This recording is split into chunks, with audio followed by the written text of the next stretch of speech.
And then I'd hear you like, rah, rah, rah! And then like, but down here would just be completely still. It was literally like they were making a film in the heavens. Yeah. It's cooking. He's like, I'm just in the grocery store right now. And then slowly we start making the soup. If you are not to award me love,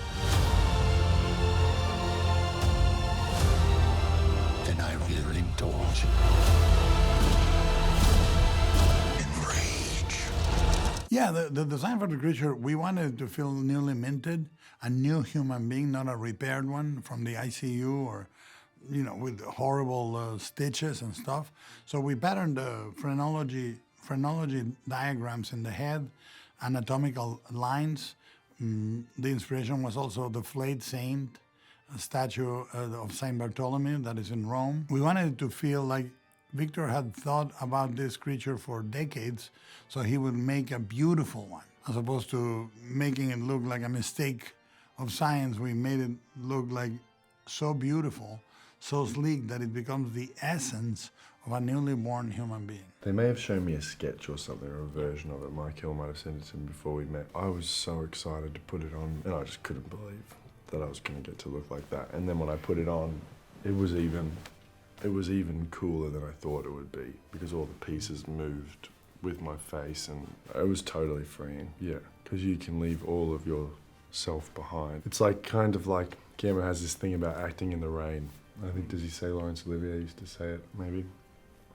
But the rain will do 80% of a dramatic performance for you. If a scene, it's like a wet down. You wet the road down in a movie, and then all of a sudden the road looks like, you know, Like a white t-shirt. yeah, it does so much. But you know, the prosthetics did that. They did so much of it, you know, for you, or helped you do so much of it. Yeah, actually the confusion comes from a stage play that made the creature have the name of the creator. So that was passed from one generation to another, that confusion. But I think very poignantly, Mary Shelley's first miscarriage was buried without a name. She couldn't even name, I think it was a daughter. And she went into the ground without having ever been baptized. I think that's somewhere in there. I think that the pain of the creature is that he's every man. He's everyone. So his name should be Adam. You know, is the falling from grace into the garden without understanding. I mean, there's very poignant in the Bible. The tree that they take the apple, the fruit from, is the tree of knowledge. You know, and the creature is innocent until it knows that it's not like the rest. This happens to all of us. We are told what we are. We're born. You're a boy. You are a good boy. You should do this. You should be like this. And our identity is formed by misinformation. And I think the creature is trying to cope with that. The creature was happy in the cell when there was nothing else. He needed one word, Victor. That's the only word he needed. And little by little, his words become more complex and his world becomes complex. So word and world become more complex. I think God creates the flowers and the devil gives them names, you know? I think that's the essential road to pain, knowledge. And the creature is the creator until it becomes his own person. So that's why they are in the mirror all the time together in the movie. They coexist as two sides of the same will. And then the creature says, no, no, no, no, no, I am your master. And at the end, they finally give each other a chance to become, as he says, human. The building of the creature was something else. I mean, especially as, you know, having to like, you know, that's all, it was 3 weeks of rain, you know, so that the drama of that, having to climb the tower, put the thing on, you know, coming down that scene with Christoph at the top, him falling, that whole sequence, and then finally lifting the creature up and seeing it on the, you know, that crucifixion pounding on the chest, that whole section. At one point, I remember Frankenstein, Guillermo was like, he's like, wow, we're making a real Gothic hero, you know? There's like his moment of heroism there before it all crashes. It was, when you guys were on that tower, I was there watching for the day. And you could be in the studio walking around and eye level there was nothing. Yeah. And then up in the tower, there was the biggest fans. There were flashes of lightning that was so blinding. So if you looked up, it was like looking into the eye. It was like hell. Like it was like, and then I'd hear you like, and then like, but down here would just be completely still. Right. Like this, and then I'd look up, and then it was like bright purple and screaming, and then you'd hear, cut! And it was literally like they were making a film in the heavens. Yeah, Like, like it was, Mount Olympus. It was, you know? it was fucking unbelievable. Yeah, it was insane. Well, it's interesting because it is the absence of the mother that marks the novel for me. Mary Shelley's. She, obviously her mother died 11 days after she was born. So she has this notion of conceiving life without the agency of a woman as a subjacent sort of mineral layer in the novel. And I thought, well, the character of Victor is the type of guy that falls in love with his mother over and over again, So what if I use the same actress to play the mother than to play Elizabeth? And even although Elizabeth is motherly, she dies without fulfilling any of those roles, but nurtures the creature. And she is not a modelic mother. She is an incredible intellect. She feels herself like an insect. She feels like another creature, blah, blah, blah. The Victor's mother was also exceptional. She went against the grain of what Charles Dance's character, Leopold, wanted. So these are figures that are very much filling the negative spaces in between men. Is very much a father-son, father-son, father-son lineage of pain. And you have to write those characters to illuminate hope. I mean, I think that the greatest modern character that Elizabeth is, that looks at the creature and says, why do you have him chained? And Victor says, well, he doesn't know better. And she says, no, but you do. She brings the modernity to the movie. She brings the audience in a strange way. He hadn't written the screenplay yet when I met with him about it. We just met and had lunch and then, spoke about our personal lives and about our fathers. And at the end of that, he said, I'm working on Frankenstein and I think you need to play Victor. And then that was about 3 years ago. And then about a year later, he had the first 30 pages and the last 30 pages. And we read those together and, I was incredibly moved by it. And it was just an ongoing conversation for the next couple years until, one day the whole script was there. And it was just, I couldn't believe that what I was being asked to do. I came on quite late. I was Late bloomer. my late bloomer. Just got my first bit. I was shooting in Australia and they had about 9 weeks till they started and then I finished this thing. So I ended up having maybe 4 weeks or so to come into it, which was actually a really kind of liberating thing because it didn't give me too much time to obsess over it. I got to just sort of fly in head first, Yeah, well, he would give all of us different books, things to look at, possible inspiration. He talks a lot about it's cooking. He's like, I'm just in the grocery store right now, and I'm just buying like 75 tomatoes. Maybe I won't end up needing all of them, but just put it all in there, put it all in, and then slowly we start making the soup. But yeah, he gave me lots of different materials to read.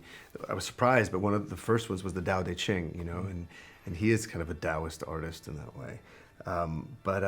But yeah, constantly supportive, endless amount of information that he has in his mind. When you step onto one of the sets, almost everything is practical. How much does that do for your performance? Of course, it does. It does so much because there's not a whole lot of reaching that needs to be done to, energy and imaginative work to really try to put you there. But again, like that, I feel does like 80% of the work of the character, is, oh, this is how he moves. This is what he chooses to wear. Why would he wear this? The suit the vest and the suit that we see him when he's a student that's dilapidated.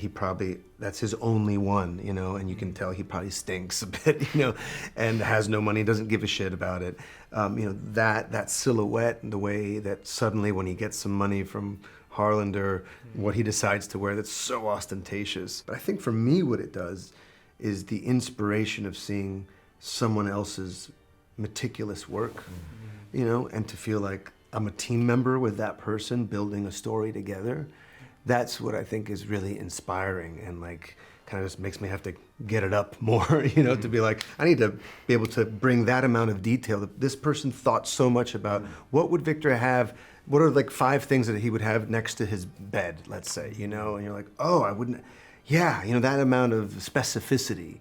It's just very exciting, and it feels like being part of a great collaboration. I mean, obviously it's always a surprise because I hadn't seen it before, but he worked exactly how I thought he would work. As he presents himself in the world is how he is. He's so open with his process to filmmakers and other artists. He tells the world what his process is, and he puts his soul into his movies. So obviously you can never fully know somebody, but he really, he comes as he is, and that's what it was like. And so there was no surprise, just like deep respect. In fact, and reverence. It was just the fantasy of what you would imagine. Like that's what it It's was. You know? it's as good as you.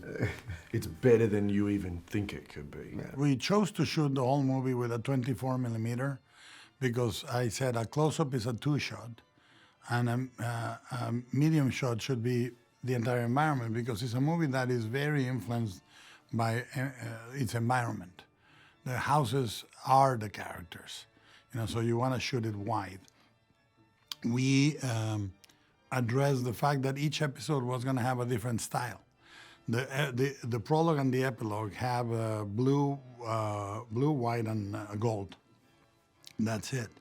Then the childhood is black, white, and red, right? Simple. And the way Victor remembers it grand. So it has an operatic feel. Then Victor in Edinburgh is full of color and steam, and the camera is chasing him everywhere. And he's the hero. There's a crane for him in his conference. He's very elevated. He's sort of augmented. His speech is very Oliver Reed. The devil is a liar and the father of lies. And then comes the creature, and the language becomes a fairy tale, a magical forest, animals guiding him, deer, wolves, sheep, mice, like almost like a fairy tale prince, you know? And the colors become very earthy. Straw, mud, moss, and the camera becomes more sedate, you know? And so each of those styles, consequential with the tone of the moment of the movie, can be augmented or diminished to suit the emotion of the audience. I think I remember you talking about Crimson Peak and that you chose digital because the reds really pop on there. Was that the reason for Frankenstein as well? Because red is like a really important color in it. It really is, because he's the mother. The only characters with red are related to the mother. And all the props and sets and wardrobe that have red are related to the creation of life, which is the quest to recuperate the mother. So the archangel, the gloves, the batteries, the Victor's scarf, you know, Mia's necklace, the blood on her dress, those are red elements. The rest of the characters don't have any red in them. Green is Mia, green is the nature, you know, and we start bringing it more in the forefront with Victor because he's relating to her. We have gold for Hanlander and Mia, you know, and we have purple only for Mia and the creature, you know, to link it. And we bring little forms like the roses around the bonnet are the same shape than the roses around the coffin, you know? So, you know, these are things that subtly relate. Mia is the only character that dresses white to echo the creature, and the bandages in her wedding dress echo the creature and is the bride of Frankenstein dress, so to speak. And we do that with wardrobe, with sets. We create a color and shape language. The circle becomes the motif because the movie is a circular movie of Victor narrating his own story, and then the creature. And we have it in the Medusa, in the window, in the ship's window, in the mirrors, blah, blah, blah, blah, blah.